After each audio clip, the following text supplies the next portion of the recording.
सलाम नमस्ते सत श्री अकाल। मैं हूं रजा और आप देख रहे हैं रजाग्राफी की सबसे खास रिपोर्ट, अंतर्राष्ट्रीय प्राइम टाइम रिपोर्ट। एक वीडियो के अंदर दुनिया की तमाम बड़ी खबर आसान और सिंपल भाषा में आपके सामने। दोस्तों, तुर्की के विदेश मंत्री बांग्लादेश पहुंचे हैं और बांग्लादेश से उन्होंने कई अहम डील की हैं, जिनमें बड़ी डील ये है कि बांग्लादेश और तुर्की के बीच अब डिफेंस एग्रीमेंट हो चुका है। दोनों एक दूसरे देशों की रक्षा करेंगे, साथ मिलकर हथियार बनाएंगे। तुर्की बांग्लादेश को हथियार बेचेगा। अब बताओ क्या बचा? भारत के आसपास के जितने भी देश हैं, सबसे भारत की बातचीत खराब है। विदेश नीति की ऐसी की तैसी हुई पड़ी है और भारत के अंदर, हमारे मुल्क के अंदर बेड़ा गर्क अलग लेवल से है, क्योंकि हमारे देश में हिंदू मुसलमान के अलावा मोदी सरकार ने नहीं किया है कुछ भी। मोदी की खुद की इतनी हिम्मत नहीं है और किसी भी मोदी के टटपुंजिये को बोल दो कि पाकिस्तान, बांग्लादेश इनके नाम लिए बिना, मुसलमान इस्लाम का नाम लिए बिना 2 मिनट बोल कर दिखा दो, भाई साहब स्टेज पर हक के चले जाएंगे। और आज हमारे मुल्क की हालत देखो, जितने हमारे पड़ोसी देश हैं सब हमारे लिए एक तरफ से दुश्मन बने हुए हैं। उधर इंडोनेशिया के भी विदेश मंत्री इस वक्त भारत आए हुए हैं। मकसद उनका यह है कि भारत से ब्रह्मोस मिसाइल खरीदी जाए। इसके अलावा और भी कई अहम मुद्दों पर इंडोनेशिया और भारत के बीच बातचीत हुई है। भारत ने प्रोजेक्ट 18 रिलीज किया है, जारी किया है। इस प्रोजेक्ट के अंडर जितने भी भारत की नेवी में हथियार हैं, चाहे वो वॉरशिप हो, चाहे वो पनडुब्बी हो, सबको वो अपग्रेड करेगा। इन सबको अपग्रेड करने के लिए जिन भी देशों से बात करनी पड़े, जिन भी देशों से पैसे लेकर देकर डील करनी पड़े, करेगा। भाई, चीन का एक युद्धपोत ताइवान के करीब आ गया था, तो ताइवान के कोस्ट गार्ड हिम्मत दिखाते हुए चाइना के उस जहाज से कह रहे हैं कि तुम यहाँ के नहीं हो, इस जगह से बिलोंग नहीं करते हो, तुम हमारी टेरिटरी की तरफ आ रहे हो, इधर से वापस मुड़ जाओ।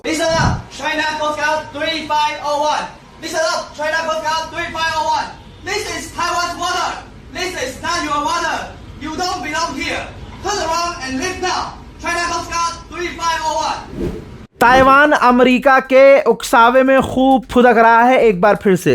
ताइवान ने अमेरिका के air defence system, patriot air defence system तैनात किए हुए हैं चीन के खिलाफ। तो चाइना ने अपना air defence system HQ-16 Taiwan के ठीक सामने तैनात कर दिया है। चीन के राष्ट्रपति शी चिनपिंग भाई साहब पूरे 7 साल बाद नॉर्थ कोरिया जाने वाले हैं। किम जोंग उंग से बातचीत करके कहा जा रहा है कि चाइना और नॉर्थ कोरिया करीब आने की कोशिश कर रहे हैं और अगर ऐसा हो जाता है तो फिर इनका कोई तोड़ किसी के पास नहीं होगा। सबसे बड़ा अपडेट तो ये है कि चाइना की मिलिट्री रशिया गई और रशिया के तमाम लगभग बड़े बड़े बेस पर पहुंची और वहां जाकर उन्होंने सर्वे किया है। क्या सर्वे किया है, ये चल क्या रहा है, किसी को नहीं पता। लेकिन जब रशिया यूक्रेन से लड़ रहा है, ऐसे में चाइना की फौज खुले में रूस जाती है और तमाम उसके जो सैन्य ठिकाने हैं रूस के, उसका दौरा करके आती है। तो ये एक बड़ी बात है, क्योंकि चीन और रशिया एक हैं और ये दोनों दोस्त ईरान के हैं। मॉरिशस के ज़मीन पर, आइलैंड पर, डियागो गार्सिया पर ब्रिटेन का कब्जा है और अमेरिका सोच रहा है कि उस आइलैंड को ख़रीद लिया जाए, क्योंकि उस आइलैंड पर यानी डियागो गार्सिया पर अमेरिका का बेस है। तो यानी अमेरिका डियागो गार्सिया खरीदने का प्लान कर रहा है। बर्तानिया जितना उछलता है, असलियत ये है कि ब्रिटेन के पास सबसे खतरनाक 5 पनडुब्बियां हैं, जो परमाणु पनडुब्बी है और अलग अलग तरह की है और काफ़ी महाशक्तिशाली है। और इस वक्त ब्रिटेन की वो पांचों की पांचों पनडुब्बियां आउट ऑफ सर्विस है, काम नहीं कर रही हैं। नॉर्थ कोरिया के तानाशाह तस्वीर देखिए, किम जोंग उंग मिसाइल साइट पर, परमाणु मिसाइल साइट पर पहुंचे हैं और वहां जाकर बयान दिया है कि हम अपना परमाणु प्रोग्राम कभी नहीं छोड़ेंगे। मेरे दोस्तों, इंडोनेशिया और फिलीपींस में 9 मैग्नीट्यूड का खतरनाक जलजला, भूकंप, अर्थक्वेक आया है, जिसकी वजह से इंडोनेशिया और फिलीपींस में ज़्यादा तबाही मच गई है। बल्कि यूं कहूं, फिलीपींस में ज़्यादा तबाही मची है। देखिए तबाही के मंजर।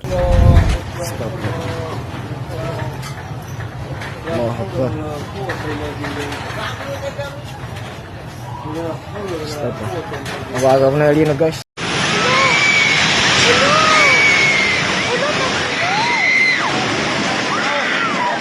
Ulo na yung tao dito.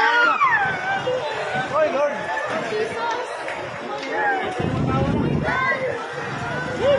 Ulo. Ay, sir.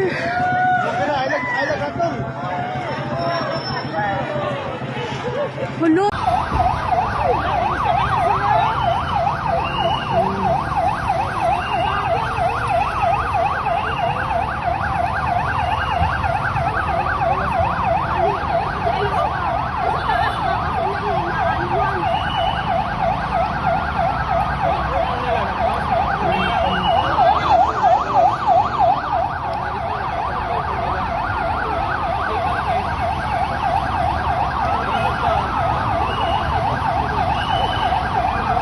Astagfirullah. Mabagalin na gina guys. Oh, Akbar.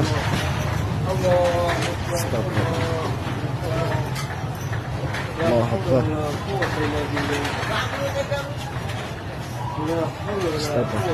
Mabagal na rin na guys. हजरात, हमारी दुआ है कि यहाँ इंडोनेशिया, फिलीपींस में जो भूकंप आया है ये आगे और ना आए, क्योंकि चेतावनी व्यक्त की गई है कि इस खतरनाक भूकंप के बाद सुनामी भी आ सकती है। मेरे दोस्तों, आइए अब भारत की कुछ बड़ी खबरों पर भी नज़र डाल लेते हैं। काफ़ी समय बीत चुका है, मैं लगभग 10 दिन से कश्मीर में हूँ। आप लोग भी बेचारे परेशान हैं कि रज़ा भाई नेशनल प्राइम टाइम में क्या हो रहा है, हिंदुस्तान में क्या हो रहा है, आप बोल नहीं रहे। तो दोस्तों, हाई कोर्ट ने खुद कहा है, अभी कल कहा था, कि जो यूपी पुलिस है वो कोर्ट और कानून की नहीं है वफादार, वो वफादार है नेताओं की। ये कोर्ट ने कहा है और अभी ये कहा ही था और अगले दिन का ये वीडियो आ गया। गोरखपुर में धर्मेंद्र प्रधान के पुतले के साथ विरोध करने वाले छात्रों को पुलिस ने मारा है, पीटा है और गालियां बकी है। अब आप सोचिए यूपी पुलिस कितनी खतरनाक तानाशाह हो चुकी है। अब आप सोचिए ये यूपी पुलिस कानून की मतलब पैरवी कर रही है या अपने नेताओं की गुलामी कर रही है। हमारे मुल्क में हिंदू मुसलमान के अलावा कुछ नहीं होता। यकीन जानिए, अगर हिंदू कत्ल भी कर दे तो शोर नहीं मचेगा। मुसलमान के हाथ से अगर हल्का सा गुनाह हो जाए तो भाई बखेड़ा खड़ा हो जाएगा। ये आज हिंदुओं का दोगला चेहरा सारी दुनिया को नज़र आ रहा है। हजरात, इस्लाम को गालियां बकने वाले अपने गरीबान में झांकें तो उनको उल्टी आ जाएगी। ज़रा तस्वीर को देख लीजिए। ये यूपी का कथावाचक है देव महाराज। एक महिला ने, हिंदू ही महिला ने, हिंदू बहन ने इस पर रेप का आरोप लगाया है। बिहार की रहने वाली महिला के मुताबिक 2023 में ये बिहार में कथा करने गया था। उस लड़की से, उस महिला से वहाँ मुलाकात हुई, बातचीत आगे बढ़ी। फिर 2025 में इसने महिला को अयोध्या राम मंदिर के दर्शन के लिए बुलाया। सारे काम राम मंदिर के नाम पे हो रहे हैं भाई साहब, खास कर ये हमारी हिंदू बहनों के साथ जो उल्टी सीधी चीज़ें हो रही हैं। जब महिला अयोध्या पहुंची तो इसने कहा कि उससे शादी करेगा। फिर उसके बाद शादी का ख्वाब दिखाकर उसकी इज्जत लूट ली। फिर कुछ दिन तक शादी की बात टालता रहा। जब महिला ने दबाव बनाया तो मंदिर में शादी की और कुछ महीने अपने साथ रखा और उसके जिस्म को नोचता रहा। इसके बाद महिला को अपनी ही गाड़ी से मायके भेज दिया।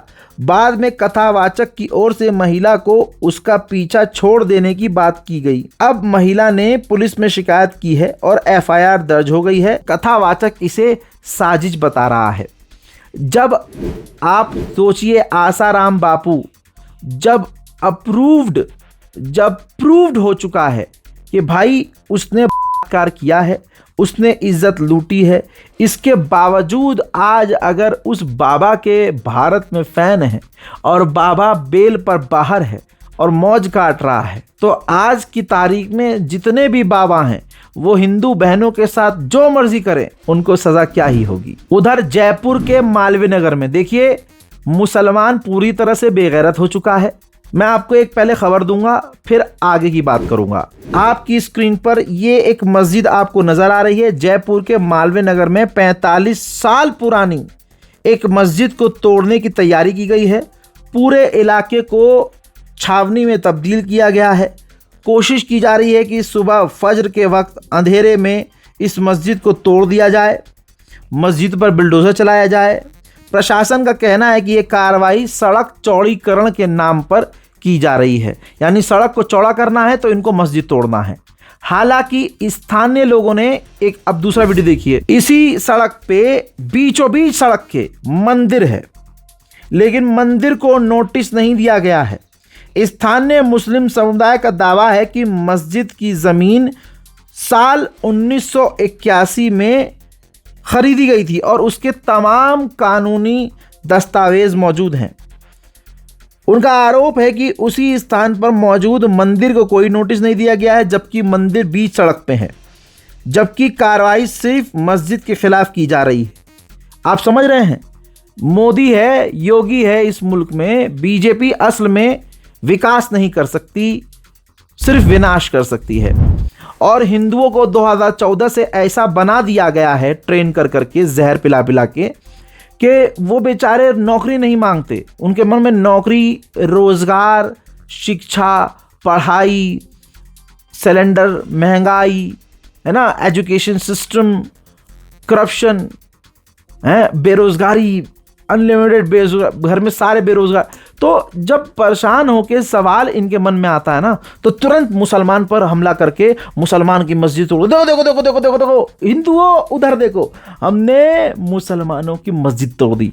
अरे हिंदू रोजगार, काय का रोजगार, उधर देखो, वो देखो मुसलमान को हमने जेल में डाल दिया। क्या क्या रोजगार चाहिए तुम्हें? अरे मेरे हिंदू भाई बहनों, भाइयों बहनों, ये देखो हमने जो इलाके का नाम मुसलमान नाम पे था, हमने हिंदू नाम पे कर दिया है। देखा विकास? योगी जी, वो अस्पताल में बहुत महंगी दवाइयाँ मिल रही है और डॉक्टर भी सही इलाज नहीं कर रहे हैं। अरे इलाज, अस्पताल, अरे कानून इधर देखो, ये देखो कानून हमने क्या बना दिया। देखो आज उत्तर प्रदेश में कोई सड़क पर नमाज नहीं पढ़ सकता, सड़क पर नमाज नहीं पढ़ सकता। देख रहे हो, ये चल रहा है, यही चल रहा है। और मुसलमानों की औकात, मुसलमान अपनी मस्जिद बचा लेगा? नहीं बचा सकता, क्योंकि मुसलमान आपस में पहले लड़ ले, आपस की लड़ाई ख़त्म कर ले। अरे मुसलमान जब एक मदरसे और आलिम दीन को उल्टा सीधा कहने वाले पर एक FIR नहीं करवा पाया, जबकि वो मुसलमान हमारी ही सफ़ का है, नौजुबिल्ला वो मुसलमान हमारी सफ़ में खड़ा होकर हिंदूवादी भाजपाई नेताओं की ज़बानी बोल गया। कहने वाले कह रहे हैं लोग उसकी बात नहीं समझे। अरे वो आलिम है, जितना तुमने उसे डिफेंड करने के लिए, जितना सूफियान को डिफेंड करने के लिए तुम लोगों ने दूसरों को, उसको गाली बकना गलत है, सपोर्ट हम नहीं करते। उसके वालिदैन को गाली बकना गलत है, हम सपोर्ट नहीं करते। उसका मकसद शायद पॉजिटिव रहा हो, लेकिन उसके जुमलों ने हमारे उलमाए कराम की तौहीन की है। लेकिन मुसलमान का दोगलापन और गद्दारी मुसलमानों की देखिए कि एक नचनिया, एक शराबी, एक कबाबी ने 4 बात अगर अच्छी कर दी उसमें जहर घोल कर, तो ये दावा कर रहा, आज का मुसलमान दावा कर रहा है भाई तुम समझे नहीं उसकी बात को यार, उसने सही तो कहा है। अरे सुअर की झांट, आलिम दीन की पैर की तुम धूल भी नहीं। जिस तरह के वो जुमले आलिम दीन, वो सारे मदरसों को एक ही लाइन में तोल गया। आलिम दीन, अरे आलिम दीन के आगे हम, आप और आप जैसे पता नहीं कितने जाहिल ही रहेंगे। एक शराबी कबाबी बताएगा कि मदरसे कैसे होने चाहिए। मकसद तुम्हारा जो भी हो, वर्ड्स गलत थे, लहजा गलत था, तरीका गलत था, मकसद तुम्हारा जो भी हो भाई, इन्हीं मुसलमानों ने तुम्हें सपोर्ट करके यहां तक, तुम नाच रहे थे किसी की बहन के साथ, किसी की अम्मा के साथ, मुसलमानों ने कुछ कहा, सारा बेगैरत मुसलमान तुम्हें सपोर्ट करता रहा। तुम शराब पी के नाचे और वीडियो बनाकर डाला भी, गुनाह भी किए और छुपाया नहीं, उस गुनाह को डाला सोशल मीडिया पर। इस बेगैरत मुसलमान ने तब भी तुम्हें सपोर्ट किया। तुमने अल्लाह, दीन और पैगंबर के नाम पर इस्लाम टोपी से मजाक नहीं, ये इस्लामी कंटेंट टच करके तुमने मुसलमानों का लाइक और फॉलोवर हासिल किया और फिर तुम बन गए ज्ञानी कि भाई अब जब मुसलमान सपोर्ट कर रहा है तो मैं मुसलमानों के आलिम दीन से ऊपर हूं भाई, अब तुम्हें पास फॉलोवर है, मैं जो बोलूंगा लोग मानेंगे। हुआ क्या फिर? कुरान पढ़ा है कभी जिंदगी में तुम लोगों ने? फितना डाल दिया उसने कौम में, फितना डाल दिया भाई। हिंदूवादी संगठन ने उसको सपोर्ट किया, उसने, लोग दावा कर रहे हैं कि हिंदूवादी संगठन ने उससे पैसा लिया है, लेकिन मैं इसकी वेरिफिकेशन नहीं करता। मैं कहता हूं उसने स्टोरी लगाई हिंदूवादी संगठन उस की जो आए दिन मुसलमानों को गाली बकता है, हमारे पैगंबर इस्लाम का अपमान करता है। सोचिए अगर उसका सपोर्ट हासिल करके उसकी स्टोरी अगर कोई आदमी लगा दे, तुम किस तरह से उसे मुसलमान मान रहे हो बेगैर? तो सोचो तो सही। चलो ठीक है भाई, वो सब कुछ सही है, तुम्हारे हिसाब से सही है।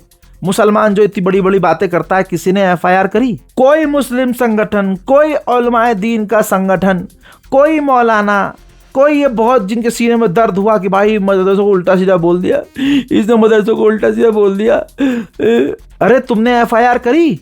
ऑनलाइन एफआईआर हो सकती है और बहुत ज़बरदस्त तरीके से हो सकती है कि वो मुसलमान है। मुसलमान पे तो एफआईआर ऐसे होती है, लेकिन किसी भी मुसलमान ने एफआईआर नहीं की। ये मस्जिद बचाएंगे अपनी मुसलमान। अब चलिए आते हैं एक अहम मुद्दे पर। लोग मुझसे पिछले कई दिनों से सवाल कर रहे हैं कि रज़ा भाई खान सर के बारे में आप क्या कहेंगे, खान सर के साथ जो हो रहा है उस पर आप क्या कहेंगे।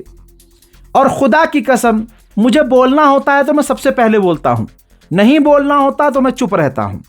मैं खान सर के मामले में चुप था, उसकी बहुत सारी वजह है। पहली वजह ये कि ये खान सर जिसने हमेशा अपना असली नाम छुपाया, और आप सब इस बात के गवाह हैं कि आप सब, हम सब कंफ्यूज रहा करते थे कि ये मुसलमान है कि हिंदू है, लेकिन हम खुश थे कि काम अच्छा कर रहे हैं, छात्रों को फायदा पहुंचा रहे हैं। लेकिन खान सर की जब शादी हुई तब ये बातें उड़ी कि उनकी पत्नी जो हैं वो मुसलमान भेष में नजर आई हैं, तो हो सकता है खान सर मुसलमान हो। लेकिन वो बात यहां पर कहने का मकसद है जो मैं आपको बता रहा हूं।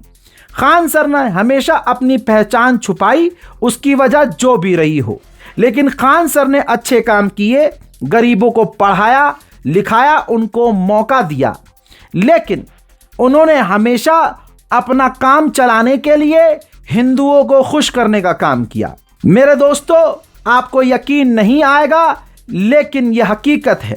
खान सर ने हिंदुओं को हमेशा खुश रखा, हिंदुओं के देवी देवताओं की तारीफें की, हिंदू धर्म की तारीफ की, खूब चाटुकारिता की और मुसलमानों का अपमान किया और मुसलमानों की फीलिंग्स का मजाक उड़ाया, जिसका एक सबूत मैं आपको दिखाने जा रहा हूं, जिसमें मुसलमानों को वो दोगला साबित कर रहे हैं ये कहते हुए कि गाजा, जिससे गाजा नहीं बोला जा रहा, वो गाजा गाजा करके मुसलमानों को कटाक्ष करते कह रहा था यही खान सर के मुसलमानों को जो है गाजा फिलिस्तीन के लोगों का दर्द है, यूक्रेन के लोगों का दर्द नहीं।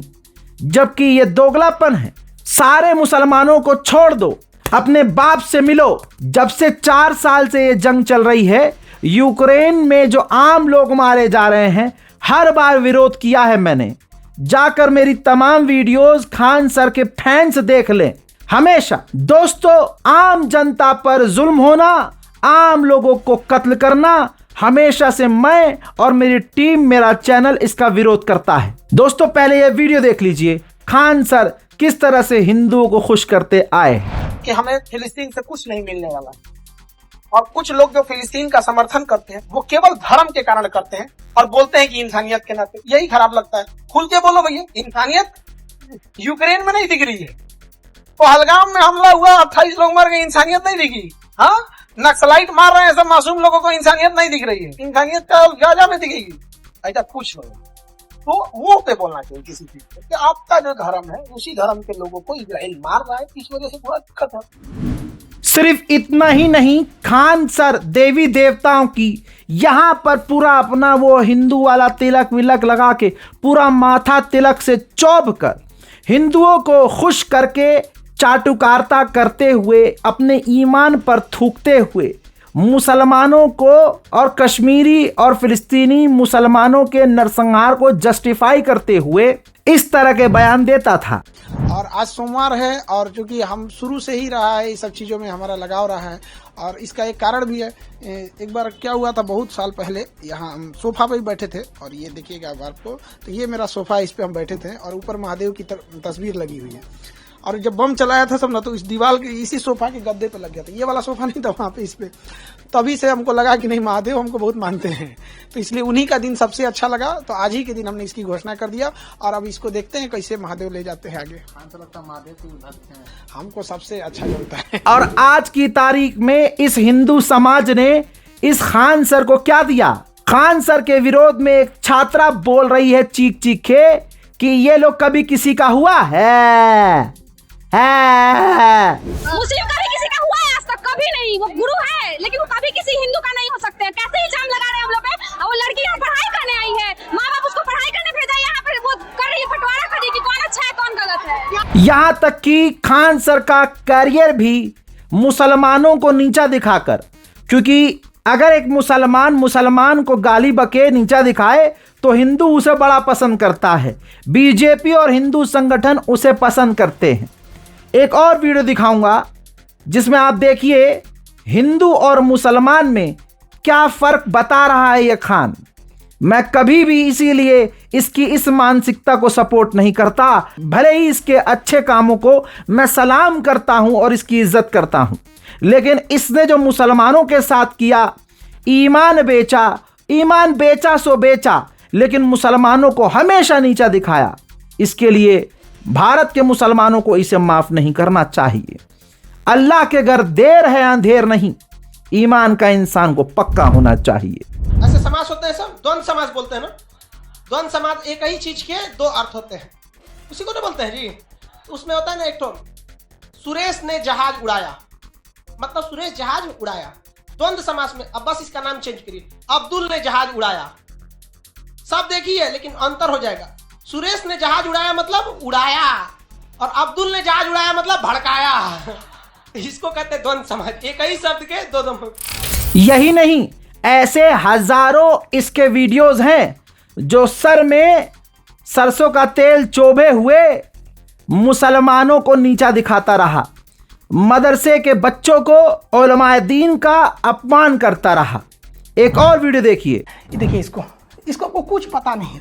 बाबू लोग, तुम लोग पढ़ लो, अब्बा के कहने पे मत आओ। अब्बा तो पंचर साटिए रहे हैं, अब ऐसे ही तुम लोग भी करेगा ना तो बड़ा होकर तुम लोग भी पंचर साटेगा। लो तो पंचर मत साटो, वरना तुमको तो पता ही है, नहीं तो कुछ नहीं होगा तो चौराहा बैठ के मीट काटेगा तुम, बकलोल कहीं का। बताइए, ये उम्र है बच्चों को यहाँ पे ले आने का। बैनर से छोटा ही बेचारा ये है, क्या कीजिएगा।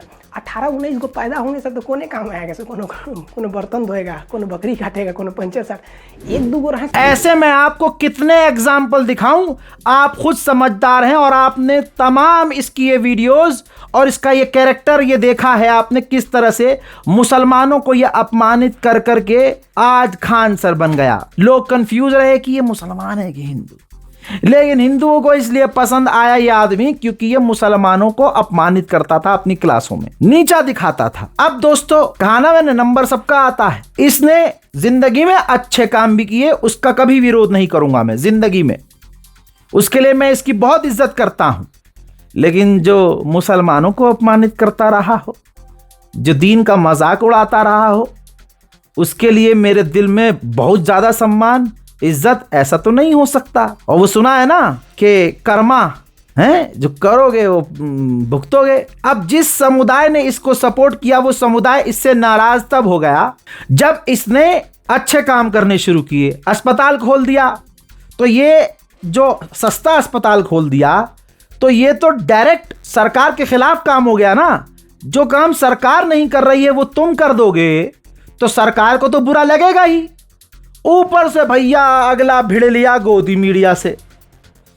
अरे भैया गोदी मीडिया से भिड़ लिए, गोदी मीडिया, वो भी अंजना ओम कश्यप, मोदी की परी है, पापा की परी है भाई। वो उसका काम है, गोदी मीडिया का काम है पापा को डिफेंड करना, सैलरी इसलिए उनको मिलती है।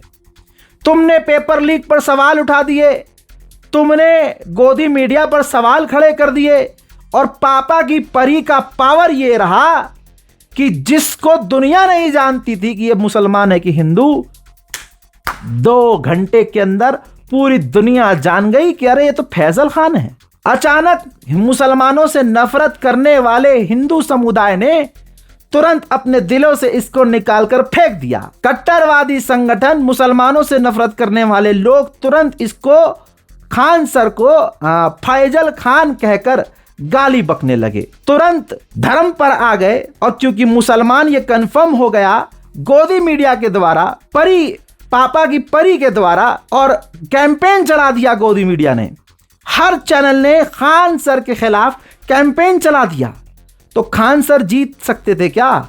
सरकार पहले ही खान से नाराज थी कि एक तो इतना अच्छा काम कर रहा है, अला हम पे सवाल उठ रहा है कि ये काम तुम कर सकते थे, ये क्यों कर रहा है भाई। फिर उसके बाद ओहो हमारी बिटिया पर सवाल खड़े कर दिए, जिसकी वजह से हमारा प्रोपेगेंडा चलता है गोदी मीडिया, उस पर सवाल खड़े कर दिए। तो भाई ये तो होना ही था। ऊपर से पापा की परी के पति के बारे में किसी को नहीं पता हो तो मैं बताऊंगा भी नहीं। आला अधिकारी है अंजना ओम कश्यप का पति, उसने अपनी, और भाई मोदी की फेवरेट, तो भाई उसने अपनी पावर दिखाई। और आज जो खान सर की तस्वीर है दुनिया के सामने फैजल खान के तौर पर है। हिंदू समुदाय को देखिए, ज़्यादातर वो उससे नफरत कर रहे हैं, गाली बक रहे हैं। और आप देखिएगा कुछ दिन में खान सर को आतंकवादी, पाकिस्तानी है, पाकिस्तान से फंड लेने वाला, सऊदी अरब से फंड लेने वाला, कश्मीर में आतंकी हमला करवाने वाले, आतंकियों से लिंक रखने वाला, ये सब बना देगी गोदी मीडिया। क्योंकि डायरेक्ट खान सर का पंगा गोदी मीडिया से हो गया था ना। अब पापा की परी का एक झलक देखिए, ये देखिए भाई, फायर ब्रिगेड ऑडिट करने के लिए खान सर के कोचिंग सेंटर पहुंच गई। बताइए, इतने कोचिंग सेंटर हैं, क्या कोई फायर ब्रिगेड, आलाना ब्रिगेड, अब हो सकता है भाई साहब क्राइम ब्रांच भी पहुंच जाए रेड मारने, है ना, कुछ भी हो सकता है भाई। ईडी, सीबीआई, क्राइम ब्रांच, भाई एनआईए सब पहुंच सकती है। अरे पापा की परी को छेड़ दिया यार, मुंह तोड़ जवाब दे दिया खान सर और दूसरे टीचरों ने। आज तक ने पूरा शो करना शुरू कर दिया, जिसमें यह बताया गया कि खान सर का कोचिंग सेंटर सील हो सकता है, खान गिरफ्तार हो सकता है। फैजल खान लिखना शुरू कर दिया। यहां आप देखिए कि ये किसी के सगे ना हुए, ये गोदी मीडिया और एक खास समुदाय के लोग किसी के सगे नहीं। जहां तुमने फाफा से सवाल कर दिया और मुसलमानों को गाली बकना छोड़ दिया, तो भाई जबकि खान ने मुसलमानों की आलोचना करना छोड़ा नहीं था, पर गलती ये हो गई कि भाई पापा की परी से पंगा ले लिया। फिर शो पता है कैसे चलने लगे, टाइटल भी पढ़ लीजिएगा और खबर भी सुन लीजिएगा। आर्म्स एक्ट के केस दर्ज होने के बाद से पटना में कोचिंग सेंटर चलाने वाले फैजल खान की मुश्किलें बढ़ते जा रही हैं। एक बार फिर फायर डिपार्टमेंट की टीम फैजल खान के कोचिंग सेंटर में पहुंची। वहां पर फायर सेफ्टी के मानकों की जांच की गई। फैजल खान ने नाम बनाया और अपना साम्राज्य खड़ा किया। दरअसल विवादों में घिरे फैजल खान के कोचिंग सेंटर का फायर डिपार्टमेंट की टीम ने मुआयना किया, जहां फायर सेफ्टी के नियमों के पालन में अनदेखी मिली। केजीएस कोचिंग सेंटर में छात्रों की सुरक्षा को लेकर टाइटल पढ़ा और वीडियो देखी। खान भी नहीं लिख रहा गोदी मीडिया, फैजल लिख रहा है। ये मिला है खान को, गरीबों को पढ़ाया लिखाया, कितने हजारों बच्चों को फ्री में पढ़ाया, फिर उनका दिल जीतने के लिए, हिंदुओं को खुश करने के लिए, अपना बिजनेस बढ़ाने के लिए, तमाम चीज़ों से, क्राइम ब्रांच, ये ईडी पीडी से बचने के लिए मुसलमानों को बीच बीच में बेचारा उल्टा सीधा बोलता रहा, मजाक मुसलमानों का उड़ाता रहा, लेकिन कोई भी इसका सगा ना हुआ। काश ये ईमान पर होता, काश ये मुसलमानों का मजाक ना उड़ाता। लीजिए पापा की परी का पावर देखिए, सील हो सकता है खान सर का कोचिंग सेंटर। अरे जो सरकार पेपर लीक नहीं रुकवा रही और ये तमाम साजिश के तहत ही हो रहा है कि भैया पढ़ लिख लेंगे तो नौकरी देनी पड़ेगी, कहाँ से देंगे। और ये जो है फ्री में पढ़ा रहा है, ऊपर से पापा की परी से पंगा। ले बेटा खान सर तो गयो। अब मैं खान सर से यही पूछूंगा कि जिनकी चाटुकारिता तुमने की उसने तुम्हें क्या दिया। बात खत्म। ये मत सोचना कि खान का और खान ने जो फैजल खान ने अच्छे काम किए मैं उसका विरोधी हूं। परवरदिगार आलम की कसम मैं उसके हर अच्छे काम का मुरीद हूं, लेकिन जो गलत किया है, जो उसने अपने आप को ब्रांड बनाने के चक्कर में खूब मुसलमानों का मजाक उड़ाया और नीचा दिखाया, उस पर दिल तो खट्टा है मेरा, लेकिन फिर भी निष्पक्षता से सारी बात रखी है। याद रखिएगा, अब खान सर के जैसे बहुत सारे टीचर्स हैं, सब रडार पर हैं। यहां तक कि फाफा की परी ने खान सर और उनके जैसे 8 टीचरों के ऊपर FIR कर दिया है। हाँ, ये देख लो न्यूज पिंच का अपडेट। हालांकि न्यूज पिंच भी गोदी मीडिया का ही है, गलतफहमी में मुसलमान बेचारा रहता है, लेकिन लो पढ़ो। एंकर अंजना ओम कश्यप और टीवी टुडे ग्रुप ने खान सर, अभिनय मैथ, बबीता त्यागी समेत 8 लोगों के खिलाफ दिल्ली हाई कोर्ट में मुकदमा दाखिल किया। यूट्यूब, मेटा और एक्स के सभी प्लेटफॉर्म से गोदी मीडिया अंजना ओम मोदी की जो पोल उन्होंने खोली, उन तमाम वीडियोस और बातों को हटाने के लिए मांग की है। साथ में हर जाने के तौर पर 2 करोड़ रुपए की मांग की है। यह है अंजना ओम मोदी की औकात। खुद के व्यूज नहीं आ रहे थे, जलील हो रही थी, हक बात बोल नहीं पा रही थी, तो दीदी ने उन तमाम यूट्यूबर्स को लपेटे में ले लिया और खुद गई हैं कि आ बैल मुझे मार। यूट्यूबर्स को छपरी बताना, फर्जी बताना, कमाई का जरिया बोल देना, और ये जैसे फ्री में काम कर रही हैं गोदी मीडिया में। ये पापा से पैसा नहीं ले रही हैं। मोदी सरकार की प्रवक्ता बन के एंकर के रूप में ये जो प्रवक्तागिरी कर रही हैं, ये पैसा नहीं ले रही हैं, फ्री में काम कर रही हैं। ये कंडोम के ऐड से लेकर, शिलाजीत के ऐड से लेकर, और न जाने कितने सट्टे जुए के ऐड करके इनके चलता है ना, इधर ऐड चलता है, फिर इधर ऐड चलता है, तो ये फ्री में करती हैं ऐड, हैं, ये पैसा नहीं लेती हैं। खैर, बेतुकी बातें हैं। खान सर को वही मिला जो उन्होंने बोया। मुसलमान खामोश रहे इस पर तो ज़्यादा बेहतर है। जिनका मामला है भाई वो खुद देख लें। मुसलमान पहले से ही इनकी बातों से आहत है, हम माफ नहीं कर सकते। दूसरी बात, लोग कह रहे हैं रजा भाई आप कॉकरोच जनता पार्टी को किस नज़र से देखते हो? तो देखो भाई, मैं सपोर्ट करता हूं क्योंकि उसमें छात्र पीड़ित हैं, लेकिन मुसलमानों को ट्रस्ट इशू है। हमें इतना धोखा दिया गया है कि हमें इतनी जल्दी यकीन नहीं होता।